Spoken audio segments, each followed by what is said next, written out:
은 마가복음 10장 17절에서 31절 말씀입니다. 마가복음 10장 17절에서 31절 말씀 중에서 우리 23절부터 31절까지 우리 한 절씩 교독하겠습니다. 마가복음 10장 17절에서 31절 말씀 중에서 23절부터 31절까지 제가 먼저 읽겠습니다. 예수께서 둘러보시고 제자들에게 이르시되 재물이 있는 자는 하나님의 나라에 들어가기가 심히 어렵도다 하시니 제자들이 그 말씀에 놀라는지라. 예수께서 다시 대답하여 이르시되 얘들아, 하나님의 나라에 들어가기가 얼마나 어려운지 낙타가 바늘기로 나가는 것이 부자가 하나님의 나라에 들어가는 것보다 쉬우니라 하시니 제자들이 매우 놀라 서로 말하되 그런즉 누가 구원을 얻을 수 있는가 하니 예수께서 그들을 보시며 이르시되 사람으로는 할 수 없으되 하나님으로는 그렇지 아니하니 하나님으로는 다 하실 수 있느니라. 베드로가 여짜와 이르되 보소서, 우리가 모든 것을 버리고 주를 따랐나이다. 예수께서 이르시되 내가 진실로 너희에게 이르노니 나와 복음을 위하여 집이나 형제나 자매나 어머니나 아버지나 자식이나 전토를 벌인 자는 자식과 전토를 100배나 받되 박해를 겸하여 받고 내세의 영생을 받지 못할 자가 없느니라. 31절 함께 읽겠습니다. 그러나 먼저 된 자로 나중되고 나중된 자로 먼저 될 자가 많으니라. 아멘. 오늘 저는 본문의 말씀을 가지고 부자와 버린 자라는 제목으로 은혜를 나누려고 합니다. 오늘 사건은 마태, 마가, 누가복음, 공간복음서에 모두 나와 있는 중요한 사건입니다. 전체 단락은 우리 17절에서 31절까지 말씀이었는데요. 22절까지가 전반부에서 실제 있었던 사건, 어떤 부자와 예수님과의 영생을 얻는 법에 관한 이야기였습니다. 마태, 마가, 누가복음을 종합해 보면 이 부자는 청년이었고 관리였습니다. 그러니까 젊고 돈 많은 그런 관리였죠. 이 부자 청년 관리가 예수님께 나와서 내가 무엇을 하여야 영생을 얻으리까? 라고 질문을 하고 예수님께서는 일반적인 법칙인 계명을 지키라 라고 말씀하시죠. 그러자 이 부자가 내가 율법은 어려서부터 다 지켰습니다 라고 자신 있게 대답을 합니다. 그런데 그 다음으로 예수님의 법이 나와 있는데 그것이 21절, 그를 보시고 사랑하사 가라사대 내게 오히려 한 가지 부족한 것이 있으니 가서 내 있는 것을 다 팔아 가난한 자들에게 주라. 그리하면 하늘에서 보화가 내게 있으리라. 그리고 와서 나를 따르라 하시니 이렇게 말씀하셨습니다. 사실 엄밀히 따지면 십계명을 지키라라는 이 첫 번째 1차적인 법도 그 의미를 우리가 바르게 이해한다면 부패한 인간의 상태로는 그 십계명조차도 완성할 수 없는 그런 법입니다. 그래서 율법은 자신의 죄를 깨닫게 하기 위한 법이라고 부르기까지도 하지요.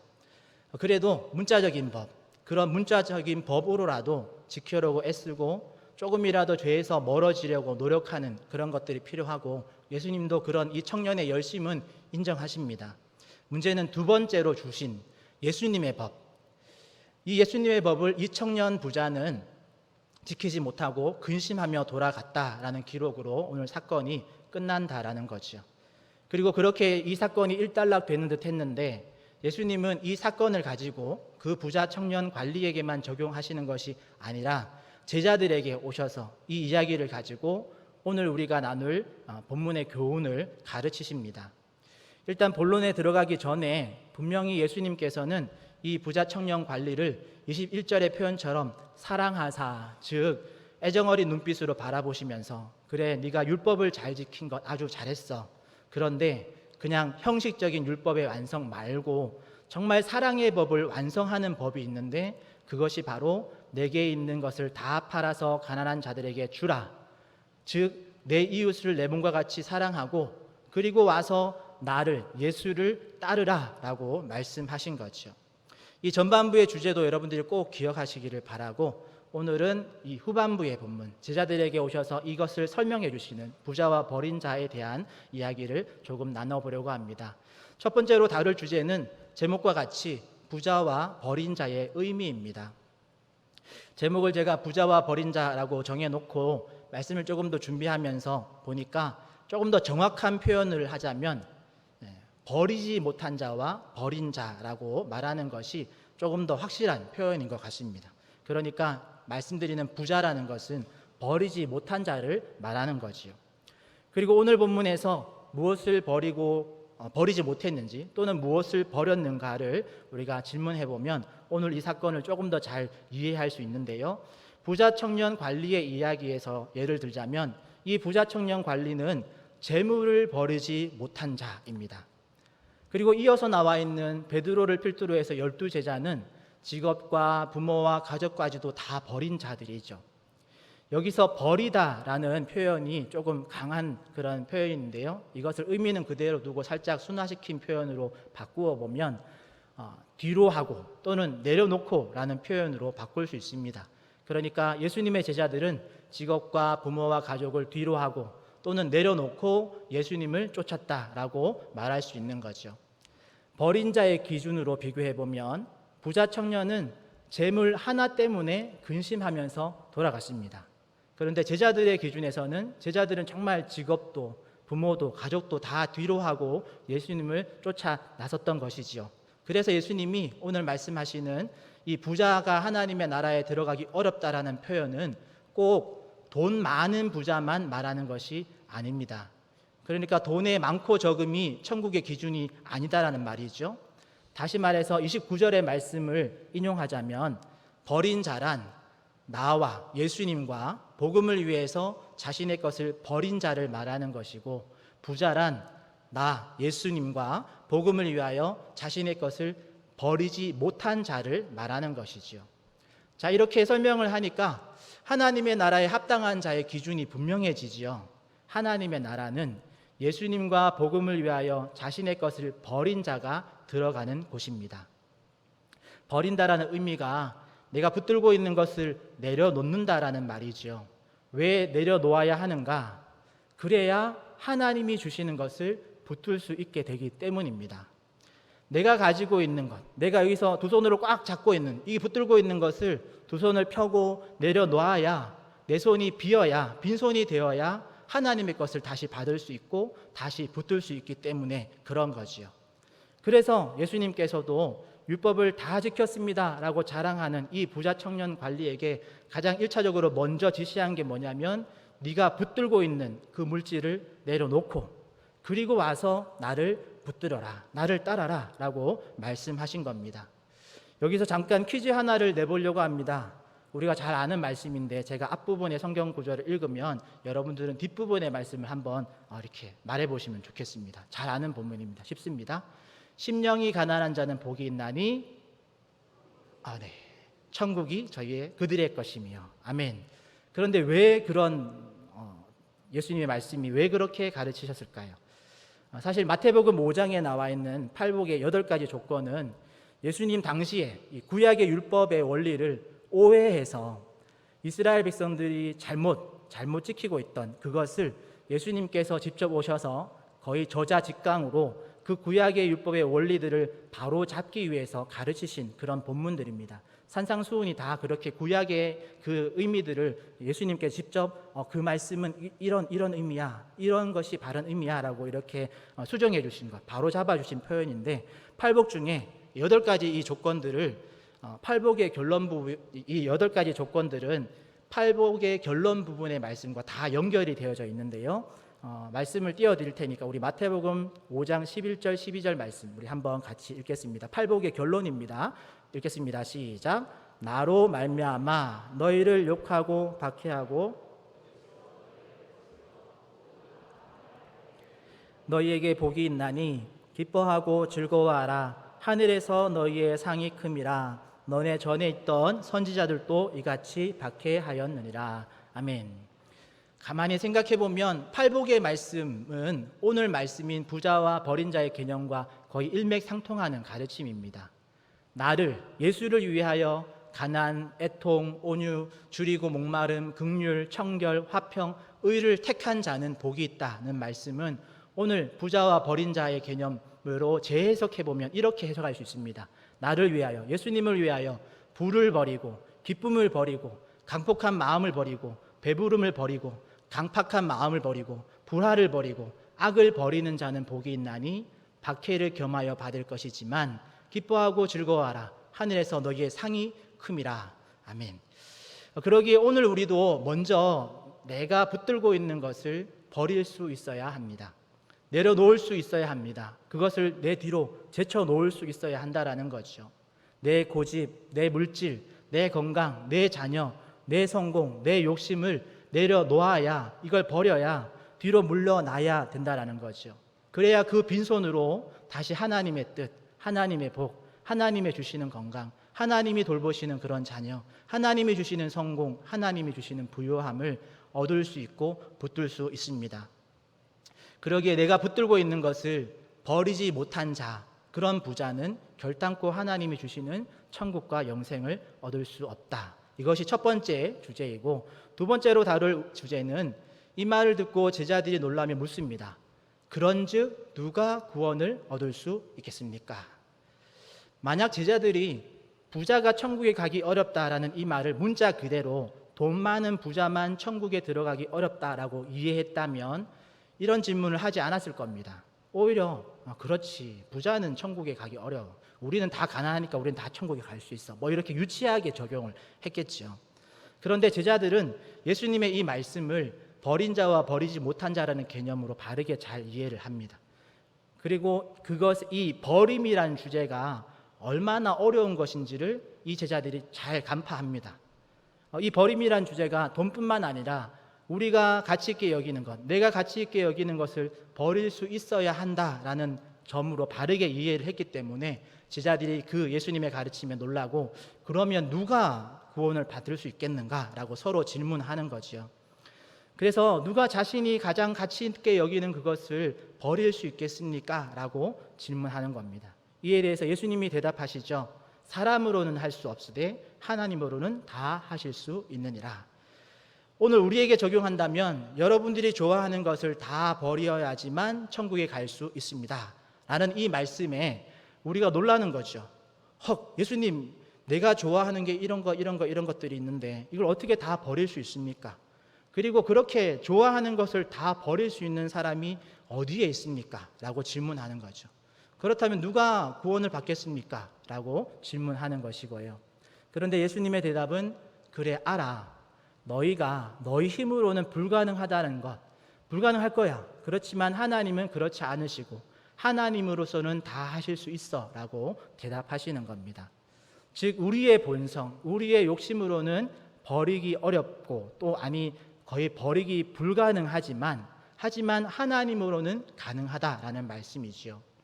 여기서 잠깐 하나님으로는 가능하다라는 말이 그냥 하나님이 전능하시니까 하나님이 하면 다 되는 거야 라고 말하는 것이 아닙니다. 물론 말 그대로 하나님 하시면 불가능한 것이 없습니다. 하지만 여기서 말하는 다 버린다라는 것이 가능한 논리적인 이유가 있는데요. 그것은 더 가치 있는 것이 무엇인지를 알면 내가 가진 것을 다 버릴 수 있게 되어지는 것입니다. 이게 가능해지는 거죠. 그러니까 예수님이 아무 계획 없이 그냥 다 버리고 다 버려라 라고 말씀하신 것이 아니라, 만약에 다 버리고 빈털터리가 되어야지만 천국에 갈 수 있다면 아무도 천국에 가고 싶어 하지 않겠죠. 우린 앞에서 버린다라는 개념이 이 두 손으로 붙들고 있는 것을 내려놓는 것이라고 정리했습니다. 왜 이 두 손으로 붙들고 있는 걸 내려놓아야 된다고 했죠? 왜 두 손을 비워야 된다고 했죠? 그 이유는 더 가치 있는 것을 받기 위해서, 더 가치 있는 것을 붙들기 위해서 두 손에 있는 것을 버려라, 내려놓아야 된다라고 말했습니다. 그러니까 세상이 말하는 가치의 기준으로는 우리가 붙든 것을 버릴 수 없습니다. 놓을 수 없죠. 그건 세상의 기준으로 너무너무 중요하고 없으면 안 되는 거니까요. 그러나 하나님이 주시는 것의 가치를 알게 되면 하나님을 아는 것의 가치, 하나님을 믿는 것이 최고의 가치라는 것을 알게 되면 내 집과 전토와 가족도 뒤로 하고 예수님을 쫓아서 갈 수 있게 되어지는 겁니다. 예수님도 지금 그 이야기를 하기 위해서 부자와 버린 자를 이런 개념을 가르치시는 거지요. 성경의 이야기 속에 이와 비슷한 장면이 자주 등장합니다. 우리가 잘 알고 있는 아브라함의 이야기만 하더라도 아브라함에게 하나님이 말씀하시죠. 내 고향 친척 아비 집을 떠나라, 그걸 버려라, 그러면 내가 약속한 하나님이 약속한 땅을 너에게 주겠다라고 말씀하십니다. 모세에게도 모세를 처음 부르실 때에 출애굽기 3장 4장에 보면 모세를 처음 부르실 때에 모세에게 이렇게 명령하십니다. 네 손에 들고 있는 게 뭐냐? 네 손에 들고 있는 그 지팡이 땅에 던져라. 그리하면 그 지팡이를 하나님의 지팡이로 바꾸어서 다시 들게 하겠다라고 하나님께서 말씀하십니다. 하나님의 지팡이라는 표현이 그냥 제가 지금 의역해서 표현하는 게 아니고 출애굽기 4장 20절 말씀을 띄워드릴 텐데요. 제가 읽어드리겠습니다. 모세가 그의 아내와 아들들을 나귀에 태우고 애굽으로 돌아가는데 이제 소명을 받고 애굽으로 출발하는데 모세가 하나님의 지팡이를 손에 잡았더라. 분명히 모세가 부름을 받을 때에 가지고 있었던 지팡이는 모세의 지팡이였습니다. 하지만 이 지팡이를 하나님의 명령으로 따라서 땅에 버릴 때에 하나님은 이 지팡이를 하나님의 지팡이로 바꾸어 주셔서 그것을 들게 하시는 거죠. 그렇다고 또 이 지팡이가 하나님의 지팡이가 되었으니까 뭔가 신비한 능력이 생기거나 막 빛이 나거나 이런 지팡이로 바뀐 게 아닙니다. 처음부터 지팡이는 지팡이였고 끝까지 모세의 지팡이는 나무 막대기 지팡이 그대로였습니다. 하지만 모세가 하나님의 명령 앞에 이 지팡이를 손에서 버릴 때에 이제 그 지팡이는 하나님의 지팡이로, 즉 소유권이 바뀌는 거죠. 모세의 것에서 하나님의 것으로 바뀌는 겁니다. 그리고 다시 잡을 때는 내 지팡이가 아니고 하나님의 지팡이를 가지고 출애굽의 사명을 감당했던 것이지요. 이처럼 내가 붙든 것으로는 하나님의 일을 온전히 감당할 수가 없습니다. 내가 붙든 것을 내려놓고 버릴 때에 하나님의 것으로 바꾸어 주신다라는 거지요. 그러기에 하나님의 가치를 알고 하나님의 것의 가치를 아는 사람이 다 버릴 수 있는 겁니다. 그래서 오늘 성경은 사람으로는 할 수 없으되 하나님으로서는 다 하실 수 있느니라 라고 말하고 있는 거죠. 그리고 그 산 증인들이 28절에 등장합니다. 예수님의 말씀 중에 베드로가 불쑥 끼어들면서 이렇게 말하죠. 세 번째 주제인데요. 보소서 우리가 모든 것을 버리고 주를 따랐나이다 라고 말씀하시는 거죠. 당시 최소한 이 베드로와 11명의 제자는 이런 말을 할 자격이 있었습니다. 왜냐하면 이들은 버리기 어렵고 불가능해 보이는 그 일, 하나님으로 말미암아 정말 예수님과 복음을 위해서 다 버리고 예수님을 쫓았던 자들이기 때문에 특별히 성경에서 이 이야기를 하는 건 그런 자들이 없는 게 아니라 불가능한 일이 아니라 이 12명의 제자들을 등장시키면서 하나님을 위해서 집과 전토와 자녀와 부모를 버리는 사람들이 여기에 있더라. 이렇게 성경의 기자는 기록하고 있는 거죠. 그러기에 예수님의 반응이 율법을 다 지켰습니다라고 한 이 부자 청년에 대해서도 사랑하시면서 그를 바라보시면서 말씀하셨다면 이제 이 12제자가 말한 그 대답 이후로는 이들을 더 이렇게 애정어린 눈빛으로 바라보시면서 제자들을 향해서 아주 놀라운 말씀을 하시죠. 우리 29절 30절 말씀 한번 같이 또 읽었으면 좋겠는데요. 우리 한번 29절부터 함께 읽겠습니다. 시작. 예수께서 이르시되 내가 진실로 집이나 형제나 자매나 어머니나 아버지나 전토를 벌인 자는 현세에 있어 집과 형제와 자매와 어머니와 자식과 전토를 100배나 받되 박해를 겸하여 받고 새 영생을 받지 못할 자가 없느니라. 아멘. 현세에서 벌인 것에 100배나 받되 박해를 겸하여 받고 내세의 영생을 받지 못할 자가 없다. 반드시 받는다라는 말이죠. 일단 우리의 눈에 박해를 겸하여 받고라는 이 사항이 좀 껄끄럽습니다. 네. 주시려면 깔끔하게 100배만 딱 주시고 딱 하시면 참 좋겠는데 꼭 박해랑 함께 주신다고 하니까 그런데 이게 바로 하나님의 방법입니다. 앞서서 언급했던 팔복의 본문 우리 마태복음 5장 11절 12절 말씀 한 번 더 자막 있을 텐데 띄워주시면 이 말씀에 보면 나로 말미암아 너희를 욕하고 박해하고 거짓으로 너희를 거슬려 모든 악한 말을 할 때에는 너희에게 복이 있나니 기뻐하고 즐거워하라. 하늘에서 너희의 상이 큼이라. 전에 있던 선지자들도 이같이 박해하였느니라. 아멘. 이렇게 말씀하십니다. 그러니까 이건 구약에서부터 있었던 하나님의 규칙입니다. 어떤 면에서 세상의 가치 기준으로 이 세상의 가치 기준을 버린 자는 세상에게 조롱당하게 되어 있습니다. 세상의 가치가 기준이 아니라 하나님의 기준으로 살아가는 사람은 세상의 박해를 받게 되어 있다라는 거죠. 그래서 이런 말이 있습니다. 하나님의 복은 고난이라는 박해라는 포장지에 쌓여서 주어진다라는 이런 말이 있는 거지요.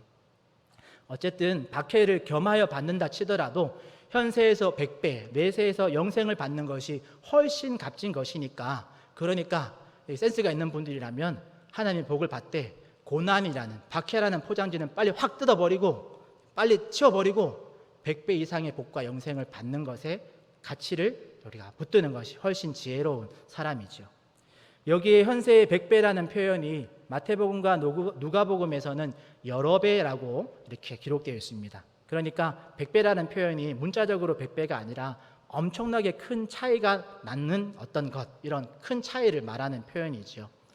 그런데 이걸 문자적인 100배 또는 여러 배라고 이 차이를 수치적으로 계산해서 내가 10만 원 헌금하면 1000만 원으로 주시고 1000만 원 헌금하면 10억으로 갚아주신다라는 말로 오해하면 절대로 안 됩니다. 이건 문자적으로나 수치적으로 대입해서는 안 되는 이야기죠. 만약 그렇게 적용하자면 내가 10평짜리 집을 내려놓으면 1000평짜리로 바꿔주시고 아내를 내려놓으면 100명의 아내를 준다라는 이런 말도 안 되는 유치한 대입이 되지 않습니까? 이렇게 오해하시는 분들은 안 계시죠? 물론 제자들도 예수님의 이 말씀을 들었을 때에 당시에는 우리가 예수님이 왕이 되실 때 우의정 좌의정 그런 자리를 앉게 되겠지라고 착각을 합니다. 왜냐하면 분명히 예수님이 약속하셨거든요. 예수님 말씀에 한 고을 한 고을을 다스리는 권력을 주시겠다라고, 권력을 주시겠다는 표현은 아니지만 마태복음 19장 28절의 말씀 한번 띄워드리겠습니다. 읽어드리겠습니다. 예수께서 이르시되 내가 진실로 진실로 너희에게 이르노니 세상이 새롭게 되어 인자가 자기의 영광의 보좌에 앉을 때에 나를 따르는 너희도 12보좌에 앉아 이스라엘 12지파를 심판하리라. 아멘. 이게 오늘 읽은 부자와 버린 자의 똑같은 본문에 나와 있는 마태복음에 이렇게 차이가 나는 부분 중에 한 부분입니다. 예수님이 약속하셨습니다. 너희들이 내가 영광의 보좌에 앉을 때에 12보좌에 앉아서 함께 이스라엘을 심판할 것이다 라고 말씀하셨거든요. 그러니 이 말을 들은 제자들의 입장에서는 착각할 수 있죠.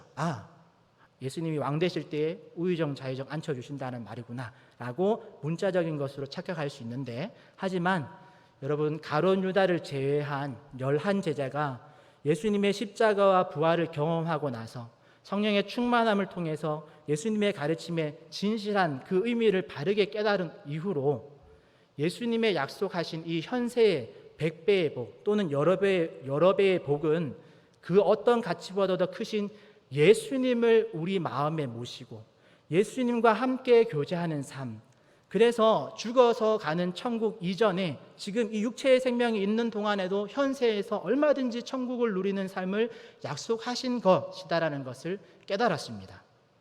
그렇기 때문에 11제자는 그들의 삶이 부자가 되지 않아도, 명예와 권력이 주어지지 않아도 오히려 가난한 자와 병든 자의 친구가 되고, 나중에는 11사도, 나중에 마띠아까지 포함해서 12사도 모두가 그들의 결국은 다 순교로, 사도 요한 말고는 다 순교로 생을 마쳤거든요. 그러니까 100배의 복, 어떤 여러 배의 복, 이것이 문자적으로 현세에 우리가 생각하는 그런 복이 아닌 예수님을 소유하는 복이다라는 것을 깨닫고 그렇게 살아가니까 순교라는 마침 앞에서도 여전히 예수님의 그 길, 버리는 자의 길, 버리는 자의 삶을 살 수 있었던 거지요. 그리고 끝으로 마태 마가복음에만 있는 말씀 31절, 그러나 먼저 된 자로 나중되고 나중된 자로 먼저 될 자가 많으니라 라고 말씀하시는데, 이 말씀은 가장 먼저 예수님께 우리가 다 버리고 예수님을 따랐습니다 라고 말한 이 베드로를 향해서 예수님이 하신 말씀입니다. 베드로에게 오버하지 말고 교만하지 말고, 베드로가 또 오버할까 봐 베드로야, 그렇다고 해서 너무 오버하지 말고 교만하면 안 돼. 왜냐하면 먼저 된 자로 나중 될 수도 있어 라고 당부하시는 그런 말씀이죠. 오늘 말씀을 정리하면 하나님의 나라에 들어가기 어려운 사람이, 어떤 사람이 하나님의 나라에 들어가기 어렵다고 했습니까? 부자, 돈 많은 부자가 아니고 버리지 못하는 자가 하나님 나라에 들어가기 어렵다. 그러면 누가 들어갈 수 있다라고 했습니까? 버린 자. 즉 내 것을 내려놓고 하나님의 것을 붙들고 하나님의 것을 받는 자가 천국을 받는 거죠. 이렇게 버릴 수 있는 것은 우리의 힘으로 할 수 있다 없다? 없습니다. 어려운 정도가 아니고 우리의 힘으로 할 수 없습니다. 그러나 누구의 힘으로는 할 수 있다? 하나님의 힘으로는, 하나님으로서는 할 수 있다. 왜냐하면 하나님이 최고의 가치이니까요. 우주를 창조하신 하나님의 가치를 알면, 또는 영생의 가치를 알면 100년도 못 살고 죽으면 아무것도 가지고 갈 수 없는 이 세상의 가치를 우리가 바르게 깨달으면 모든 것의 주인 되신 그 하나님이 주시는 것을 붙들기 위해서 우리 두 손을 펼치고, 우리 두 손 붙들고 있던 걸 내려놓고 하나님께 우리의 두 손을 내어놓을 수 있게 되어지는 거죠. 그러니까 하나님으로는 할 수 있는 겁니다. 끝으로 예수님께서 이렇게 예수님을 위해서 버린 자에게 어떤 약속을 하셨습니까? 현세의 100배를 박해와 겸하여 받고 뇌세의 영생을 받는다라는 약속을 하셨죠. 만약 오늘 본문의 이 부자 청년 관리가 만약에 예수님의 말씀에 순종해서 자신의 재산을 가난한 자들에게 다 나눠주고 예수님을 쫓았다면 분명하게 이 청년 관리는 비교할 수 없는 최고의 가치인 예수님을 얻게 되었을 겁니다. 그리고 현세에서도 최소한 100배 이상의 차이가 나는 하나님의 것을 받게 되었을 겁니다. 하나님은 우리가 내 것이라고 생각하고 내 두 손으로 붙들고 있는 것을 내려놓을 때에 하나님의 것으로 우리 두 손에 다시 쥐어 주십니다. 내가 붙들고 있는 것과 하나님이 주시고자 하는 것의 차이는 최소한 100배, 아니 어찌 내가 붙들고 있는 것과 하나님이 주시는 것의 차이가 100배만 나겠습니까? 수천 배, 수만 배보다 더 값진 것을 하나님께서 우리에게 다시 주시겠죠. 그러기에 우리가 붙들고 있는 그것, 또 우리가 최고의 가치라고 여기고 이것만큼은 내가 절대 놓을 수 없다라고 생각하는 그 무엇까지도 예수님을 위해서 내려놓을 때에 하나님이 주시는 하나님의 것을 현세에서도 받아 누리게 될 것이고 내세에서는 영생을 받지 못할 자가 없을 겁니다. 소망하기는 예수님의 이런 가르침을 놓치지 마시고 버리지 못하는 부자로 살아가시는 것이 아니라 예수님을 위해서 버린 자로, 그래서 하나님의 것을 받은 자로 현세에서도 천국을 누리고 내세에서도 영원한 생명을 누리는 그런 저와 여러분들 되시기를 예수님의 이름으로 축복합니다. 기도하겠습니다.